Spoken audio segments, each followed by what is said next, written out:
insuficiencia renal aguda pueden causar, puede ser ototóxico. Perdón. Solo tenía la duda de qué fármacos usted comentó ayer que pueden ser ototóxicos en una insuficiencia renal. Los diuréticos de ASA. Pero no es aguda, Roberto, son crónicos. Son los crónicos que ya están anúricos y que les meten diuréticos con la intención de que orinen un poquito, y hay veces que se los dejan a dosis plenas, y entonces ya no funciona, ¿no? Cuando el riñón ya está tan dañado, pues el riñón ya no funciona, y hay veces que te producen nada más gotitas, y pues nos llegan gente que tiene 80 miligramos de furosemida al día, por ejemplo, y le preguntas, oiga, ¿cuánto orina usted? No, pues nada más unos gotitas, medio, una cosita de nada. No, pues ya no lo usen. Pueden acabar con daño óptico, con déficit sensitivo auditivo. Por eso no los eliminamos ya cuando el paciente está anóico, pero es enfermedad renal crónica. Un agudo no, en un agudo sí, de hecho los usamos, los diuréticos, pero no, en un crónico no. ¿Sale? Ok, Doc, muchas gracias. Con gusto. ¿Qué más?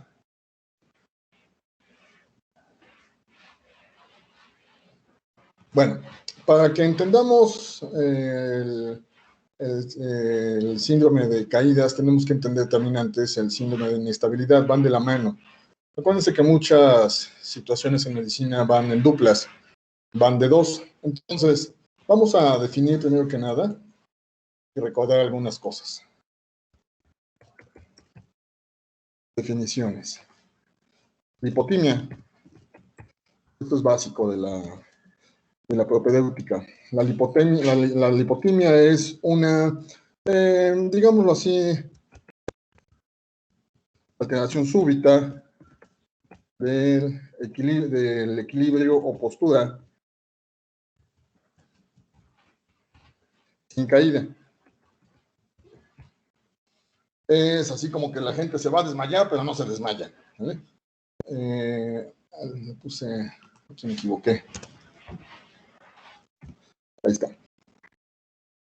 Mientras que el síncope es alteración también súbita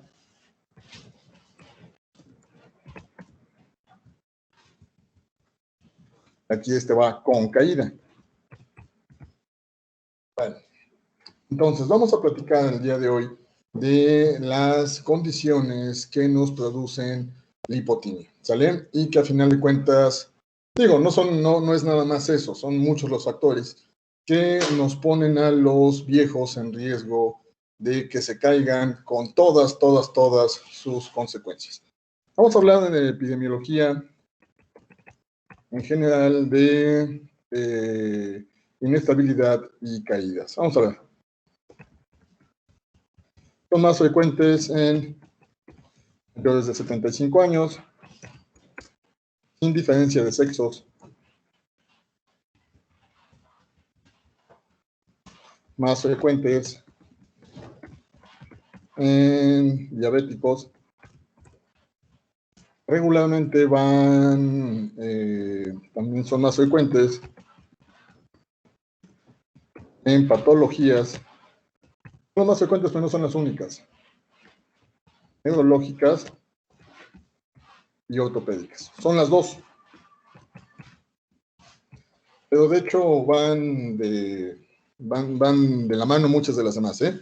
Luego, más o menos hablando de caídas, por lo menos en México, son la sexta causa de mortalidad, ¿vale? La primera causa son los eventos vasculares, eventos cardíacos, infartos agudos. La segunda causa van los cánceres, y de ahí van de más a menos, cirugías, polifarmacias, deterioro cognitivo, infecciones, pero más o menos todas las estadísticas coinciden en que pues no es tan irrelevante una caída, por lo menos en los viejos. Y es que recordemos que ellos están frecuentemente osteopénicos, o por lo menos, osteoporóticos, o por lo menos osteopénicos. y eso entonces no se eleva el riesgo de que se fracturen. Esa es la principal complicación. Bueno, vamos a ver. Recordemos algunas situaciones de la marcha. Como tal, la marcha senil tiene algunas características. Son pasos cortos, ¿sale? La cadencia es la misma, es decir, es el número de pasos que van por unidad de tiempo, pero regularmente hay disminución de movimiento de brazos. Regularmente los pasos o la base de sustentación es más ancha. Y de hecho, chavos, hay algunos estudios que sugieren que las alteraciones de la marcha en aquellos pacientes que son funcionales son una buena medida de predicción de complicaciones del paciente. Hay estudios que por ahí que dicen que todo paciente que tenga anomalías de la marcha, de la que sea, tiene a los 5 años una posibilidad de el 20 al 30% de que fallezca. Esto es relativo, ¿sale? Depende de las condiciones del paciente, depende de su funcionalidad, depende de sus comorbilidades, pero en general la marcha de los viejos es distinto. Además, aumenta el tiempo del periodo de contacto, ahorita vamos a platicar de eso, y con bastante frecuencia hay inclinación del tronco hacia adelante. Bueno, eso es entonces la marcha propia de los viejos. En lo que toca a la marcha en general, hay diferentes clasificaciones. No nos vamos a pelear en eso. Vamos a ver. Una clasificación es en estática y dinámica. Esta es una clasificación muy gruesa, en donde dice que estática es el momento en el que el paciente está con los dos pies en el piso y dinámica es el momento en el cual empieza el movimiento hacia adelante. Bueno, es más o menos los musculoesqueléticos les van a enseñar también de estos asuntos. Luego, hay otra clasificación que la divide en despegue, ¿sale? Desplazamiento y de contacto con ambas extremidades. Pues no nos vamos a pelear mucho con eso. El caso es que en general los viejos tienen alguna condición que los predispone a que se nos caigan, nos predispone a que algo salga mal en alguna de estas etapas. Déjenme atender una llamada, chavos, permítanme.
Disculpen ustedes, chavos, era un paciente que tenía dudas sobre una insulina.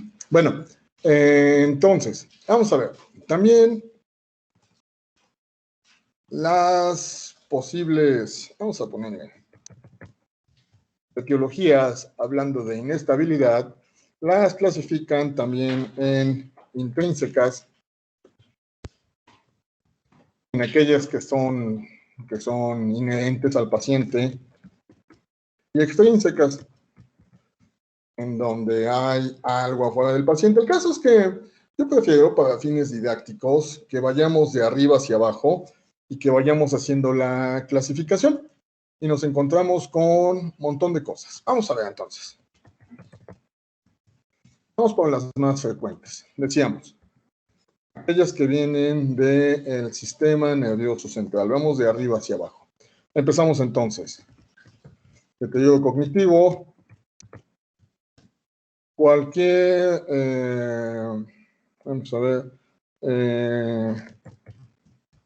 anomalía de riego. Aquellos pacientes que tienen una estenosis, aquellos pacientes que tienen placas ateromatosas, en fin, un montón de cosas. Ataxia. ¿Qué es la ataxia, cabos? Recuerden ustedes.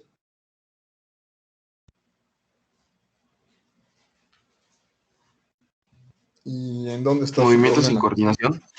Al final de cuentas, la ataxia es una alteración en la coordinación. ¿Y quién se encarga de...? Hay 3 factores, chavos, que se encargan de mantenernos en equilibrio. ¿Cuáles son? Recuerden ustedes de su fisiología básica. Cerebelo. Cerebelo, así es, la primera. Y le faltan otras Corteza. 2 hermanas. ¿Cuál? ¿Cuál? La corteza. No. Una es cerebelo, la otra. El oído interno. Así es, el oído, así es. Y falta una, ¿cuál más?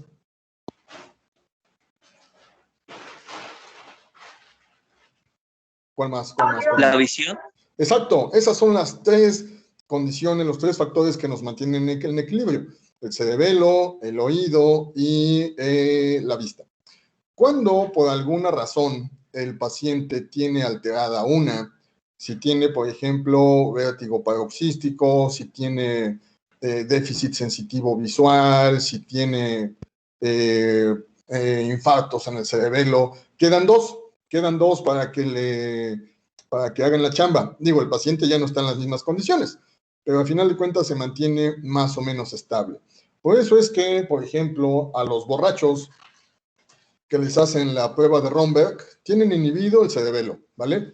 Le piden entonces que haga el 4 y que cierre los ojos. En ese momento se le deja, ya tenemos 2 inhibidos entonces, vista y cerebelo. Se le deja nada más al oído la función del equilibrio. Por eso es que la gente tiene tendencia a la caída o bien se caen.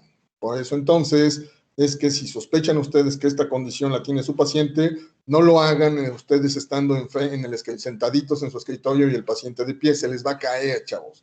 Entonces, estas pruebas de equilibrio, cuando las hagamos en los viejos, hay que hacerlas forzosamente estando nosotros atrás del paciente. Por si se cae, lo sostenemos. Muy bien. Bueno, este va con sentidos, pero lo anotamos acá. Déficit sensitivo visual. Es decir, amaurosis, el paciente está ciego, ¿no?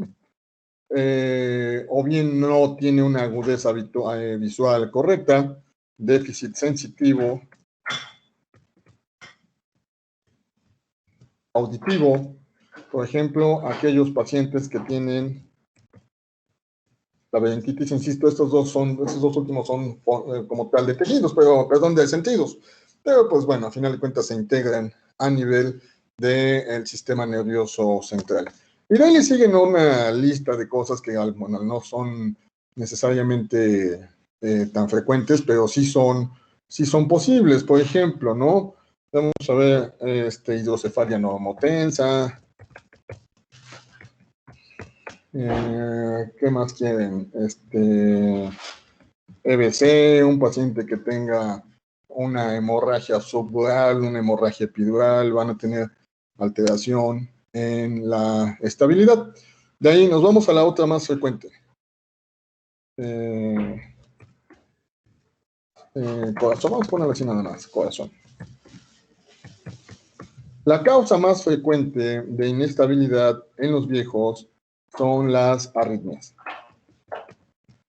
Aquellos pacientes que tienen fibrilación auricular, que tienen extrasístoles, que tienen taquicardia supraventricular, que tienen bloqueos, todos aquellos pacientes que tengan alguna anomalía en la conducción están frecuentemente están en alto riesgo de que hagan inestabilidad y también de que nos hagan caídas. De ahí siguen otras que van más o menos de la mano. Vamos a ver falla cardíaca, o insuficiencia cardíaca. Bueno, es una... se me fue el nombre. Miocardiopatías. Por ejemplo, la miocardiopatía dilatada, de los renales, de los hipertensos también, aquellos pacientes que tienen un corazonzote, pero que de repente les empieza a fallar ya como bomba. De ahí le siguen algunas otras cosas. Vamos a ver, músculo esquelético.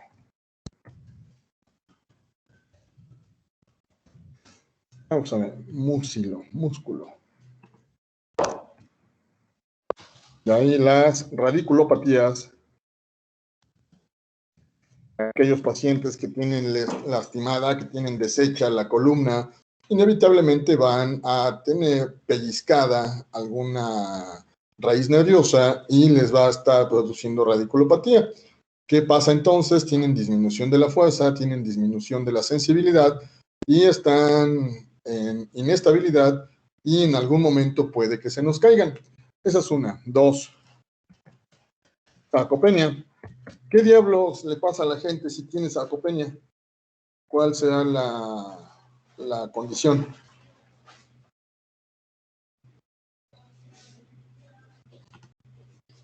¿Qué le podrá pasar a ese paciente? ¿Pérdida de fuerza en los músculos? Sí, así es. ¿Por qué creen ustedes, chavos, por ejemplo, que a los pacientes que han estado largo tiempo encamados, a los pacientes que están posoperados, y aunque no sea largo tiempo, ¿no? Acuérdense, quedamos que fácilmente un abuelo nos hace desacondicionamiento. No nos levantamos inmediatamente a que caminen. Vamos despacito, que empiezan a hacer ejercicio en sus patitas y después les iniciamos fisioterapia, les ponemos primero que inicien con andadera y ya después con bastoncito y pues ya iremos valorando si el paciente puede deambular solo o va a tener forzosamente que utilizar algún apoyo todo el tiempo. Pero si ustedes, y ese es un pecado que comete mucha gente, después de que el abuelo ha estado acostado, los quieren levantar, que caminen inmediatamente, está en altísimo riesgo de inestabilidad y puede que se les caiga. Bueno, luego, con artrosis, aquellos abuelos que tienen no solo las rodillas deshechas, sino que tienen también los hombros, las manos, donde ya prácticamente ya no hay cartílago a cualquier nivel, también de la articulación coxofemoral. Todos aquellos pacientes que tienen las articulaciones deshechas van a estar en altísimo riesgo de que nos hagan inestabilidad y caídas. ¿Cuál más creen ustedes que estén dentro de las musculoesqueléticas, chavos?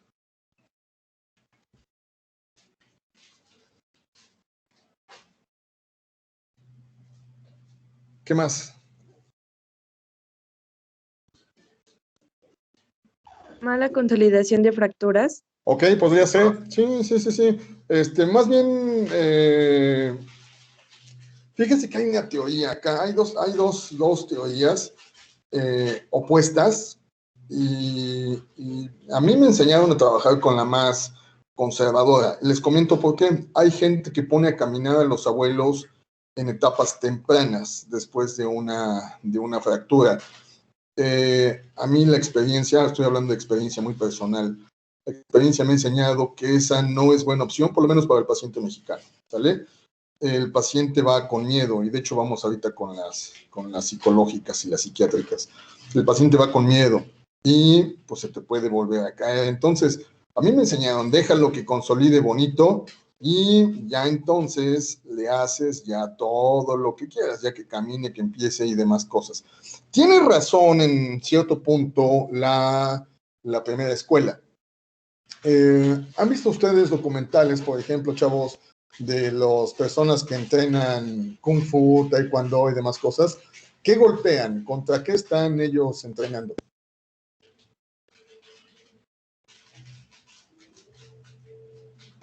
¿Madera?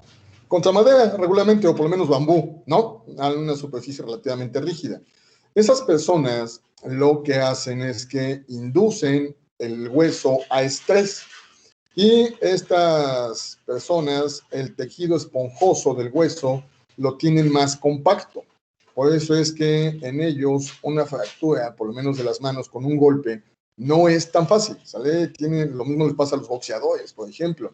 Tienen disminuido la cantidad de tejido esponjoso y toleran bastante bien los golpes sin que se lesionen. En los abuelos, esta escuela se basa precisamente en el mismo principio, hacer que el hueso trabaje bajo estrés y de esa manera disminuya o por lo menos sea menos abundante el tejido esponjoso a nivel del hueso, a nivel de la zona de la fractura. Pero, insisto, aquí nuestros pacientes no siempre llevan la regla, a muchos abuelos dijeran, ya quieren correr antes de caminar y se nos complican y nos hacen inestabilidad y acaban después de nueva cuenta con otra caída y con otra fractura. Y es que va de la mano precisamente con el siguiente punto. Osteopenia y osteoporosis. Estos son más bien a nivel de caídas, ¿no? Estos son riesgos de caídas, pero bueno, dijimos que los íbamos a manejar de manera conjunta.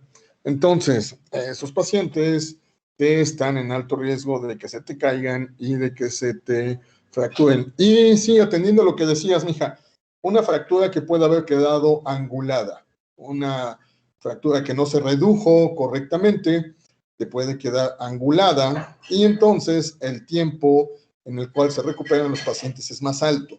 Y si los ponemos a caminar antes de tiempo, de nueva cuenta, no tienen suficiente equilibrio y se nos caen con todas sus consecuencias. ¿Qué fracturas creen ustedes, piensan ustedes, que sean más frecuentes, que estén más expuestas a esta condición? ¿Fémur? De fémur o fracturas de cadera en general, ¿eh? ¿Qué es lo que pasa, chavos? Y eso pasa muy seguido con los abuelos renales. Por su condición, por su inestabilidad, por su fragilidad, cosa que vamos a platicar más adelante, muchas veces los pacientes ya no son candidatos a cirugía. El riesgo supera de manera bastante extensa a los beneficios y entonces pues luego platicamos con el ortopedista, platicamos con los familiares y lo que pues digo es una actitud, a veces dicen que somos muy temerarios, pero la experiencia nos ha enseñado que funciona mejor así. Lo dejamos que consolide solito. Obviamente, chavos, la gente nos remienta la madre, porque una fractura que se deja así a que consolide sola puede quedar angulada, puede quedar un cachito, incluso hasta cabalgada, pero pues más o menos el paciente por lo menos no nos hace delirium después, no se queda ahí en la sala de operaciones, en el quirófano. Y además, chavos, estos pacientes, su recuperación es bastante más prolongada y de hecho hay pacientes que nunca más vuelven a caminar. Entonces es una situación muy cañona, es una decisión muy cañona que debemos de tomar a veces, insisto, con los ortopedistas, con la familia también. Y es que luego cuando se cayó, se fracturó, le tomamos las placas y encontramos que está todo osteoporótico, ¿no? Y dice el ortopedista, sí, yo me lo he hecho, yo sí le entro, sí. No, güey, espérate, aunque le pongas lo que le pongas la osteosíntesis que le pongas, no tiene de dónde agarrar ese hueso, o sea, no va a pegar. A nosotros nos ha tocado, chavos, ver con alguna frecuencia que les ponen placas, les ponen tornillos, les ponen alambres, por ejemplo, en aquellos que se fracturan de la rótula, y pues no tiene de dónde agarrar, ¿sale? No hay suficiente hueso sano para que la fractura consolide. Y pues después el paciente ya medio empieza a caminar y tómala, se le truena otra vez. Entonces, por eso es que a veces, insisto, suena muy cañón, pero los dejamos así, a que consoliden solos. Hemos tenido también muchos pacientes que después de 6 meses ya consolidó y ya le empezamos a dar pasitos. Eso sí, pues quedan todos sarcopénicos, todos desacondicionados, incluso se les perpetúa o se les hace más intensa la osteopenia, osteoporosis, pero pues por lo menos no tenemos el riesgo de que se nos complique. Acuérdense que muchas de las complicaciones de los viejos, sobre todo aquellos de más de 90 años, van a ser después de una cirugía. Bueno, ¿qué más de músculo esquelético que se me está olvidando, chavos? Bueno, algunas otras menos frecuentes, tendinitis. ¿Deformaciones del pie? Sí, por supuesto. Sí. Vamos a ver, pie diabético.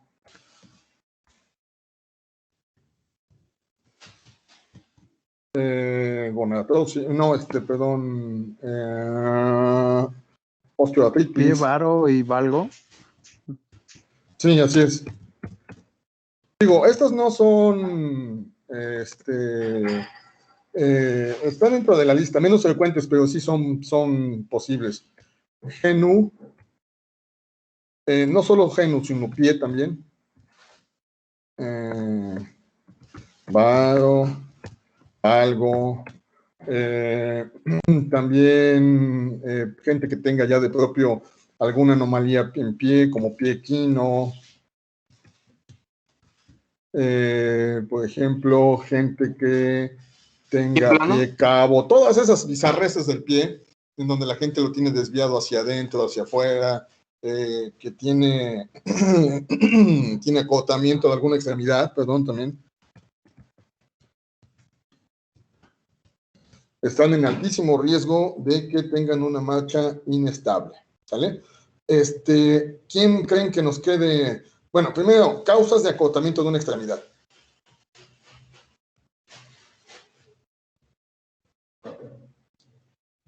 ¿Alguna idea? Bueno, acuérdense, se dividen en congénitas, y inadquiridas. No te escuché, mija. Ah, sí, decía que congénitas. Congénitas, ok, sí es posible, ¿no? Que haya nacido así. Pero hablando de abuelos, pues las más frecuentes son las adquiridas, ¿sale? Y ahí decíamos fracturas que hayan quedado anguladas o cosas así. Pero también una causa muy frecuente y que nos da mucha lata son los pacientes posoperados de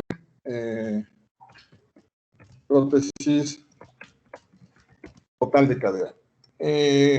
Cuando el ortopedista pone la prótesis, mide, hace el hoyito, el espacio para que entre la prótesis, pero por muy cuidadoso que sea el ortopedista, por muy efectivo que sea, muy pistola, inevitablemente las extremidades ya no quedan de la misma longitud.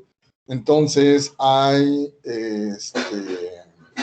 acortamiento de una y por eso es que los abuelos que tienen prótesis total de cadera tienen que utilizar zapato ortopédico en donde le han medido antes sus patitas al abuelo y le hacen zapato que tiene una suela, una suelota. Hay veces me ha tocado ver pacientes que yo no sé qué hacen los ortopedistas, pero me ha tocado ver pacientes que tienen acortamientos de 10, 12 centímetros y pues se ve muy cajeta porque son zapatotes. Si ustedes han visto la tele de tipo Herman Monster, ¿no? Una suelotota, así impresionante, pero pues es que algo pasó ahí, ¿sale? Algo, a lo mejor no le pegaba al ortopedista, tuvo que seccionar otro cacho o algo así, y entonces nos quedan con acotamiento de alguna extremidad. Esa es la más frecuente en viejos, secundaria a prótesis total de cadera, también prótesis de rodilla. Me olvidaba, perdón, acá en las neurológicas también, perdón. Esclerosis múltiple. Tienen anomalías en la marcha en algún momento, ¿sale? Bueno, y acá van otras, ¿no? Artritis reumatoide.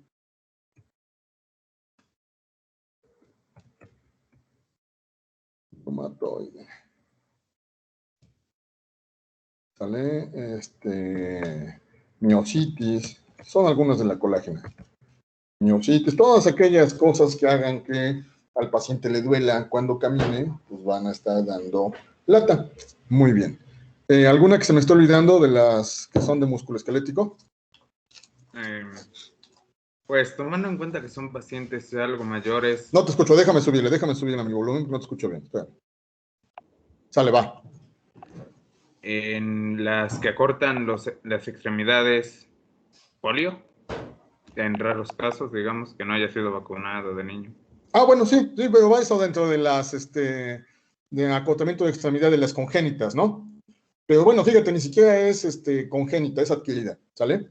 Pero sí, por supuesto que sí. Todavía nos toca ver de repente algún abuelo que haya tenido secuelas de polio en la infancia, ¿sale? Ya casos nuevos de polio no hay, afortunadamente. ¿Alguna otra musculoesquelética que se me está olvidando? Doctor, ¿podría ser la pérdida total de algún miembro?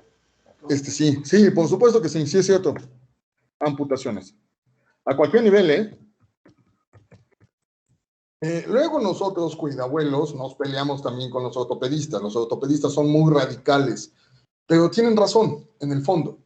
Creo que les he platicado, chavos, me han tocado muchos abuelos que tienen nada más lesionado el pie, el dedito, por ejemplo, ¿no? Pero ya cuando hacemos el Doppler, pues tómala, no es nada más el dedo el que está comprometido, ya tiene una insuficiencia arterial bien cañona del hueco popliteo hacia abajo, y pues digo, a nosotros nos gusta, si es posible que se ampute lo menos de segmento, ¿no? Le hablamos con el ortopedista, le decimos, oye, mira, ¿sabes qué? Este es un abuelo todavía más o menos funcional, oye, ¿cómo ves? ¿Le hacemos la resección nada más de la mitad o a nivel de los malleolos? ¿Cómo ves? Y los ortopedistas también con justa razón nos dicen, pues sí, el hecho, sí te lo hago, o sea, sin problema. El único detalle es que de aquí a 6 meses, 3 meses, un año, no sabemos cuánto, va a empezar con isquemia y va a tener que pasar a quirófano de nueva cuenta. Entonces, mira, la circulación está respetada, está conservada más o menos, hasta te hago una supracondilia, es decir, por arriba de la rodilla. Y con eso va a salir el abuelo.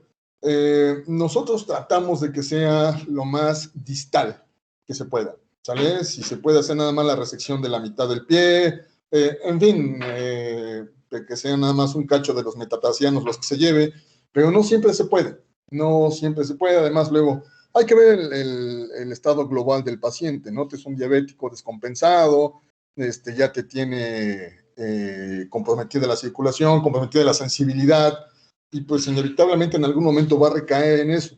Y pues ni PEX, hay veces tenemos que ceder, digo, luego eso nos causa problemas con los ortopedistas y con los familiares también, pero insisto, el someter al paciente a 2 eventos quirúrgicos de este tipo es increíblemente riesgoso. Pero bueno, sí, las amputaciones, sí es cierto, perdón, se me estaba olvidando. ¿Qué más? Atrofia Doctor, ¿el muscular. siguiente podría ser enfermedad de Meniere? Pero eso va acá, ¿no? Y va de la mano con vértigo y esas cosas, ¿no? Sí. Atrofia, bueno, va de la mano también, por acá pusimos sarcopenia, ¿no? Sí. Ahí van de la mano también. Y de hecho le ponemos acá, ¿qué te parece si le ponemos vértigo? De cualquier causa, ¿eh? El más frecuente en los viejos es vértigo paroxístico benigno, pero bueno, pues va de la mano también acá la gente que tenga, va de la mano también con la gente que tenga laberintitis, otosclerosis, todas aquellas, y más, incluso hay estudios que dicen que hasta el tinnitus es un factor de riesgo para inestabilidad. Muy bien, ¿qué más? ¿Qué otra cosa? De estas. ¿Podría ser gota? Sí. Vamos a pasar al siguiente punto. Vamos a poner etiologías. Vamos a ver. Y vamos a englobar todas las que pueden estar en más de uno. Sí, puede ser gota, artropatía. Vamos a poner el nombre correcto. Artropatía gotosa, ¿sale? neuropatía diabética. ¿Qué más?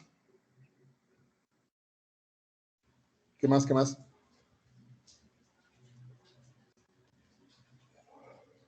Yo les anoto otras. Ansiedad, depresión, psicosis. ¿Qué más? Les decía que hay algunas que son psicológicas y otras psiquiátricas. Vamos a englobarlas acá todas en conjunto. Esto es algo bien importante, chavos. Caída previa. A los abuelos que ya se cayeron antes, les da miedo volver a caminar. Y te hacen así como los niños cuando se caen. Les da miedo. Y eso te hace que tengan inevitablemente una marcha inestable. Se me olvidaba también ahorita acá, Parkinson. No, se me olvidaba, no me disculpa. Bueno, ¿qué más? Corea. Puede ser, sí, dentro de las neurológicas. Corea de Huntington, Corea de Sydenham.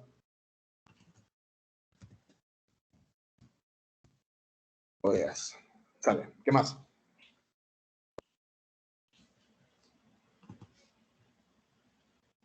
¿Qué más? ¿Qué más? ¿Qué más? ¿Qué más? ¿Las varices también podrían ser un factor? No tanto, eso más bien nos los predispone a que hagan úlceras varicosas, pero sí llega el momento, vamos a ponerle insuficiencia venosa. Vamos a ponerle las dos, porque de hecho van de la mano. O puede ser una y otra. Insuficiencia venosa, insuficiencia arterial. La insuficiencia venosa llega el momento en el que hace un edema tan marcado, tan marcado, que le dificulta la marcha al paciente y te hacen que anden con inestabilidad. La insuficiencia arterial, por ejemplo, chavos, produce un cuadro muy chistoso. Produce claudicación intermitente, que es una de tres cosas. Uno, el paciente tiene parestesias, ¿vale? Siente dormida la extremidad. Dos, tiene impotencia funcional. Ya no puede caminar, simplemente ya no puede. O tres, tiene un dolor tan intenso que regularmente es 2 o 3, pero regularmente empiezan con una, van de menos a más. Y después el paciente tiene que sentarse y le cuesta trabajo iniciar la deambulación. Y además se les ponen las extremidades frías, pálidas, dependiendo del nivel al cual esté afectada la circulación. Muy bien, ¿qué más?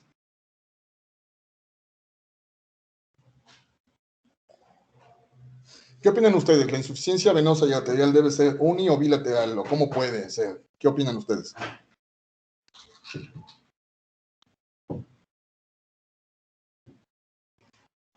¿Qué piensan, chavos? Bilateral. Bilateral. ¿Quién más piensa que puede o debe ser bilateral? ¿No sería bilateral? Unilateral, bueno. Unilateral. Pie plano. Bilateral. Sí, Cristian, sí es cierto. Sí, el pie plano también dentro de las ortopédicas. Ahorita les voy a explicar algo nada más. Pie plano. Sí, cualquier anomalía del pie, ¿eh? Bueno, acuérdense que las personas con pie plano les cuesta trabajo cuando están en la escuela, les cuesta trabajo la marchada, ¿no? Se cansan rápido, les cuesta llevar el paso, no son tan buenos bailando, les cuesta trabajo. Bueno, y acá el asunto, chavos, depende de dónde diablos esté la obstrucción o depende de dónde esté la complicación. Si es la insuficiencia venosa, es casi la regla que sea bilateral en pacientes que han estado mucho tiempo de pie. Por eso les pasa con frecuencia a cajeras, policías, personas que en su trabajo pasan mucho tiempo de pie, lo hacen bilateral.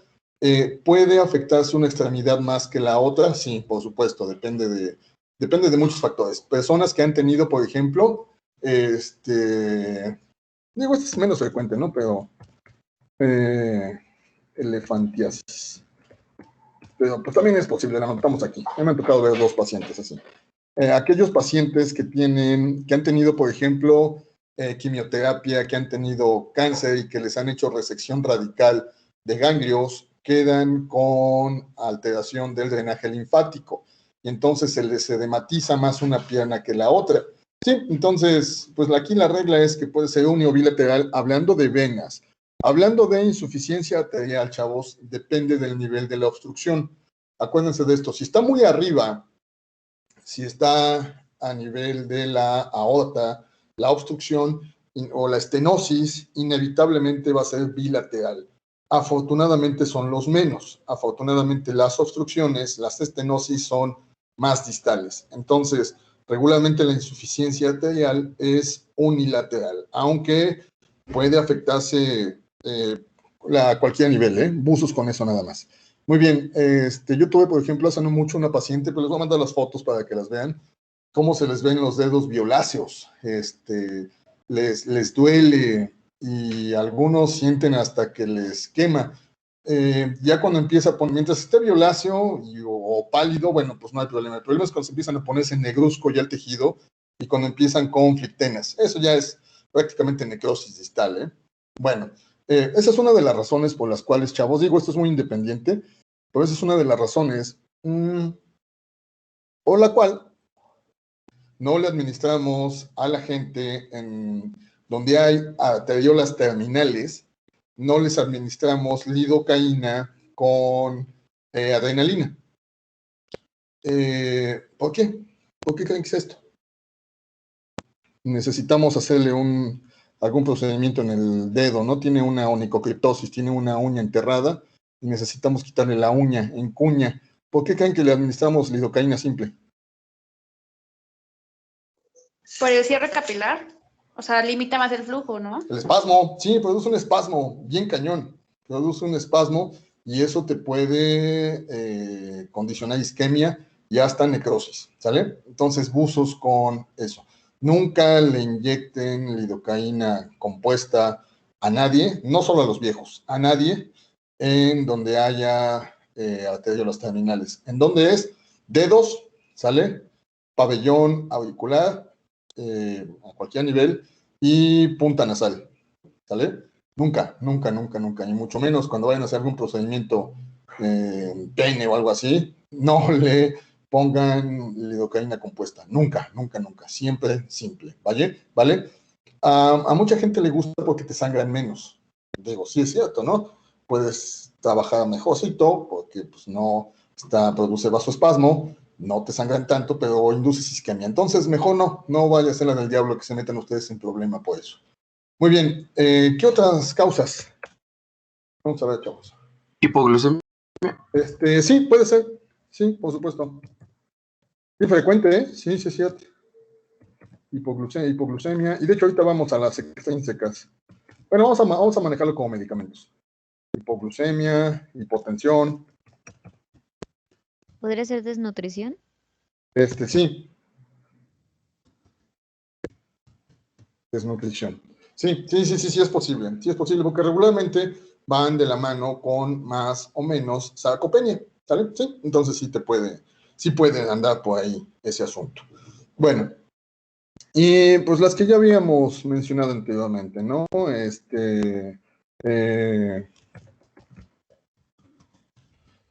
Postración previa, cirugía reciente, ¿vale? Incluso sondas vesicales molestan, incomodan al paciente y pueden hacer que anden con marcha inestable y que se caigan. Bueno, ahorita nos acordamos de más. Vamos con medicamentos, que también es una causa bien frecuente. Vamos a ver. ¿Cuáles? A ver, chavos. ¿Cómo cuáles? Bueno, ya decíamos. Antihipertensivos, dentro de ellos, digo, cualquier antihipertensivo a dosis plena, ¿sale? Cualquier antihipertensivo que se haya iniciado con una combinación. Esas son las causas más frecuentes. Pero dentro de ellos, dentro de los antihipertensivos en general, la prazosina es una de las que más alto índice tienen de inestabilidad y de caídas. Además de que quedamos, la prazosin tiene síndrome de primer uso, ¿no? Por eso entonces la restringimos en pacientes renales, nada más. Roberto, vamos a ver, bilateral y uni, ¿podría ser otra patología de fondo? Sí, te digo, puede ser insuficiencia arterial, insuficiencia venosa, por ejemplo, las arteriales, las reglas se ponen pálidas. Las venosas se dematizan, esa es la característica, pero sí, pueden ser incluso mixtas, por supuesto que sí. Bueno, pero también iniciar, regresando a antihipertensivos, acuérdense de la regla, chavos, go low, go slow. No le inicien a un hipertenso de reciente diagnóstico, no le inicien con el más potente, ¿sale? No le den combinaciones, vamos despacito. Por eso es que luego les empezamos con solo sartán y se lo vamos ajustando poquito a poquito, poquito a poquito. Podría ser, si le inician con telmisartán a un paciente de reciente diagnóstico, sí lo podemos hipotensar. Si le iniciamos amlodipino a un paciente de reciente diagnóstico a dosis plenas, sí lo podemos hipotensar también, ¿sale? Y de ahí cualquiera de ellos, irbesartán, candesartán, olmesartán, cualquiera de ellos es posible que le cause inestabilidad al paciente.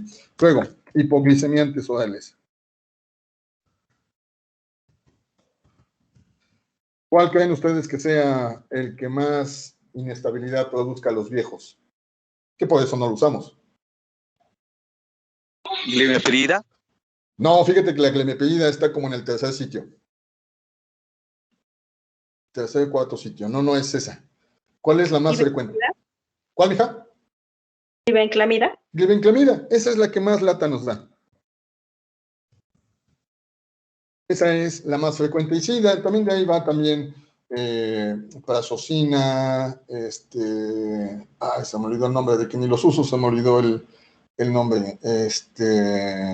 Pioglitazona, rosiglitazona, son los que te pueden hacer que el abuelo te haga inestabilidad. Pero en general la glibenclamida es la que más lata nos da. Luego, insulinas. Hablando de viejos, hablando de viejos. La que más lata nos da, y por eso no la usamos, es la rápida, y luego le sigue la intermedia. Las lentas y las ultralentas sí tienen riesgo, pero es muy bajito, muy bajitito. Por esa razón, chavos, no les damos ni insulina rápida ni insulina intermedia a los viejos. Es más, ni siquiera les damos combinaciones. Hay algunas preparaciones comerciales que tienen un cachito de intermedia y un cachito de rápida. No. El riesgo de que se nos caigan es bien frecuente. Luego vamos con todos los que producen sedación. ¿Recuerdan ustedes cuáles? ¿Benzodiazepinas? Cualquiera que no sea de mi vida corta. Y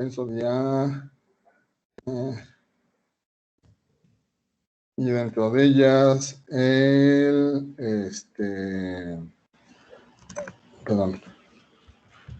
dentro de ellas el diazepam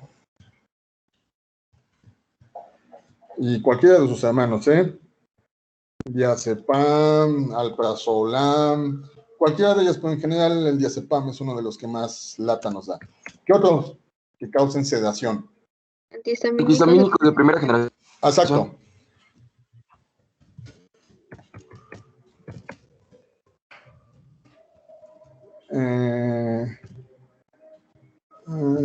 Clofenamina,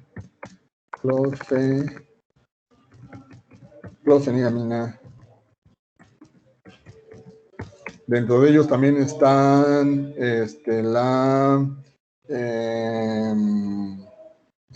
se me olvidó el nombre, perdón, hidroxicina. ¿Vale? No nos gustan. Muy bien, ¿qué otro? ¿Qué más? Los procinéticos como la metoclopramida. Vamos a ver. Sí y no. El problema de los procinéticos en general, en específico de la metoclopramida. La cisaprida, cinitaprida no tienen tanto riesgo, pero en general la metoclopramida nos puede inducir parkinsonismo y la gente se nos cae, entonces por eso no lo ocupamos. ¿Qué más? ¿Qué otro que produzca sedación? ¿Los diuréticos podrían ser? Sí, por supuesto que sí. Por supuesto que sí. Diuréticos de cualquier tipo, no solo diuréticos de asa. Y si bien es cierto, los diuréticos de asa son los más potentes, una hidroclorotiazida, bueno, ya dijimos que la clorotalidona no nos gusta, pero si una hidroclorotiazida, que es muy frecuente, que se las den a los viejos en el IMSS, es capaz de producir deshidratación y nos puede hacer que se nos caiga el viejo. Muy bien. ¿Qué más? Pero estamos hablando de aquellos que produzcan sedación. ¿Cuáles? Yo les anoto otros. Relajantes musculares. ¿Cuáles? Carisoprodol. Metocarbamol. Y me falta uno, chavos. ¿Cuál?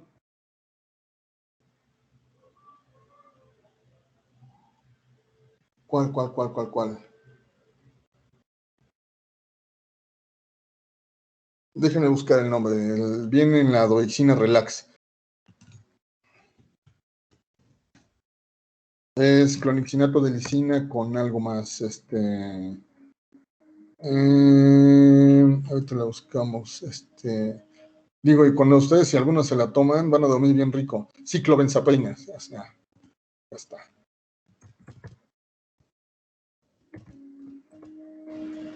Van a hacer que la gente ande sedada. Luego, los antineuríticos. ¿Cómo cuál es? Gabapentina, pregabalina. Y es como tal, de hecho, estos son chavos, si se acuerdan de su farmacología, son antiepilépticos, pero tienen como efecto colateral el que producen disminución, funcionan como antineuríticos. Entonces, el más así antiepiléptico es la carbamazepina. Pero ya decíamos, ¿no? Pues es la única que viene en tabletas, es la que fraccionamos más fácil. Entonces, pues sí, mi pex. Antipsicóticos.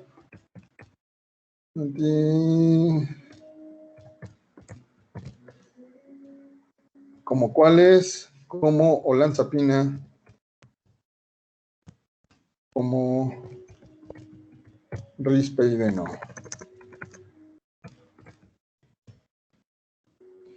Bueno, también antidepresivos inhibidores de la MAO. Por eso quedamos que no nos gustan. De hecho, los primeros antidepresivos tenían chorro de problemas que la gente se caía, de la monoaminoxidasa. Bueno, ¿y qué otro medicamento? Se me está olvidando.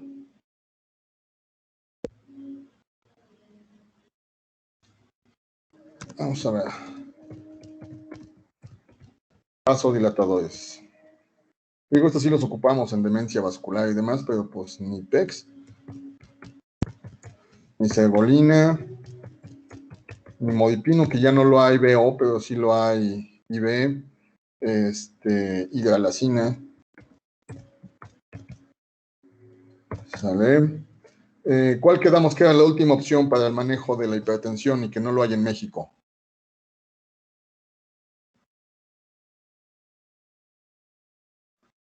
¿Alguno de ustedes lo recuerda? Chavos, utilizado también para la alopecia.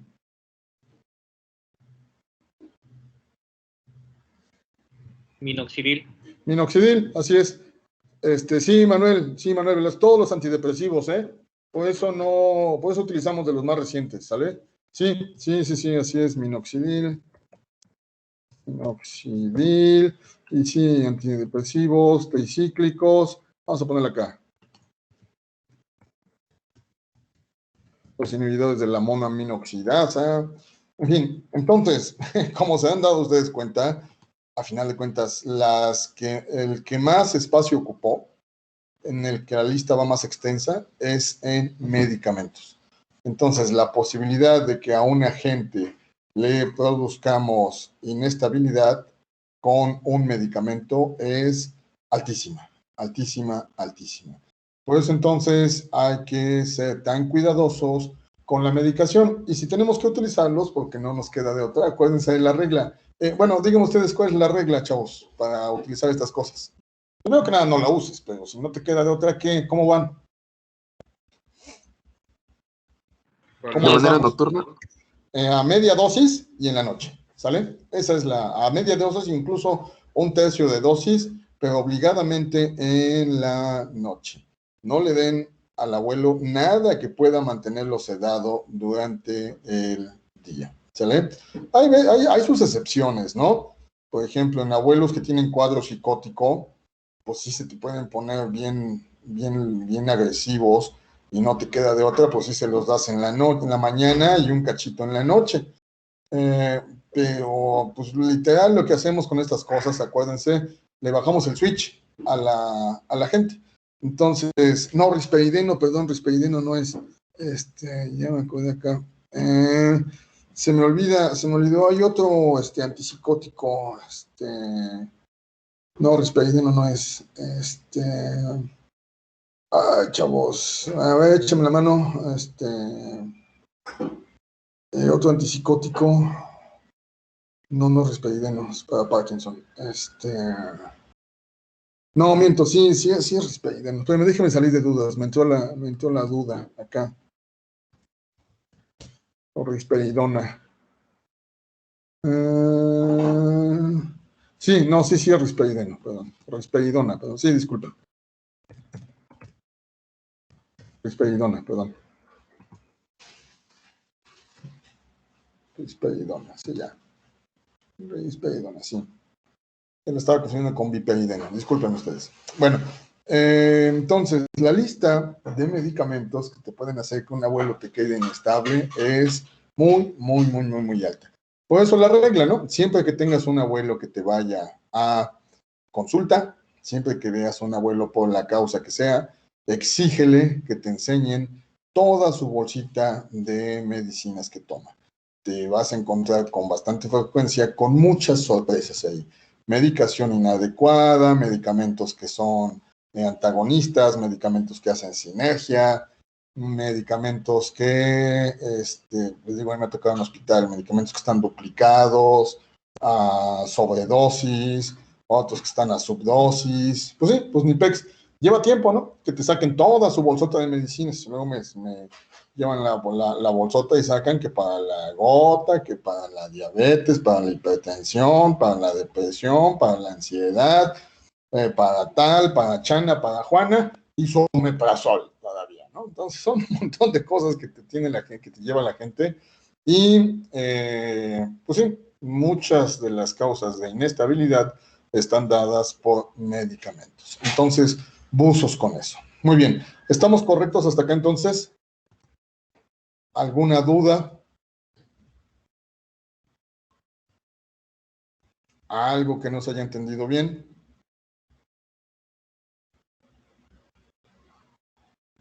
Bueno, vamos a hacer lo siguiente, chavos. El día lunes, porque mañana nos toca integración clínica, mañana les hago la invitación, quien guste.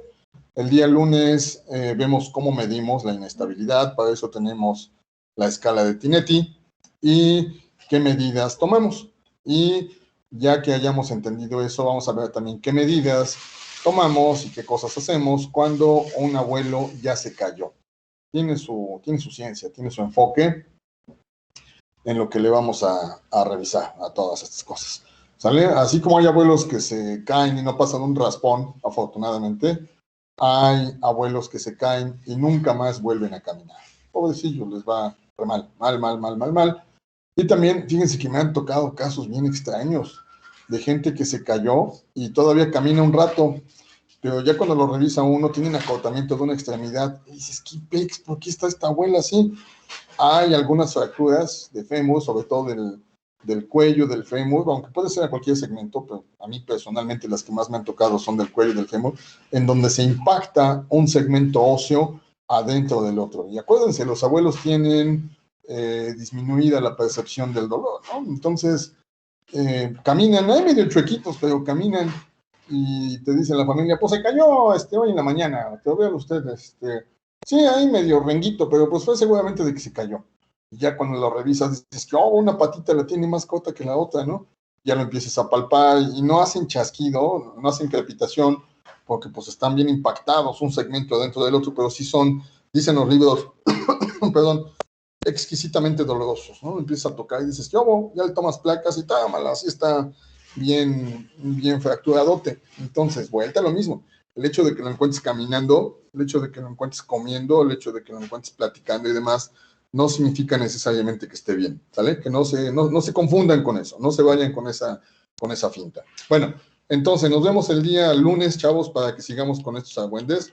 El día de mañana, quien guste en integración clínica, les voy a pedir, porque ya me mandaron un correo, aquellos chavos que ya hicieron su evaluación docente, les agradezco infinitamente, pero hay algunos que faltan, entonces para que sea la mayor cantidad posible de ustedes y nos evitemos que me estén mandando mensajes de que no he invitado a esos alumnos a que lo evalúen y no está cumpliendo, y es un requisito de la universidad. Entonces les voy a pedir de favor, chavos, aquellos que falten, pues échenle ahí una visitadita a su autoservicio si hacen la evaluación y ya, no les lleva más de 2-3 minutos, ¿sale? Bueno, agradezco su atención a todos, chicos, excelente noche, que estén ustedes bien. Nos estamos viendo el día de mañana, quien guste, y el resto nos vemos el día lunes con nuestras clases habituales. Mil gracias a todos por su atención, excelente noche, que descansen ustedes, cuídense mucho, nos estamos encontrando la siguiente semana. Abrazote a todos, chicos, muy buenas noches. Buenas noches. Gracias, doctor. Hasta Descansen ustedes, chicos, muy buenas noches. Gracias. Bye, chavos, hasta luego, gracias, que estén ustedes bien.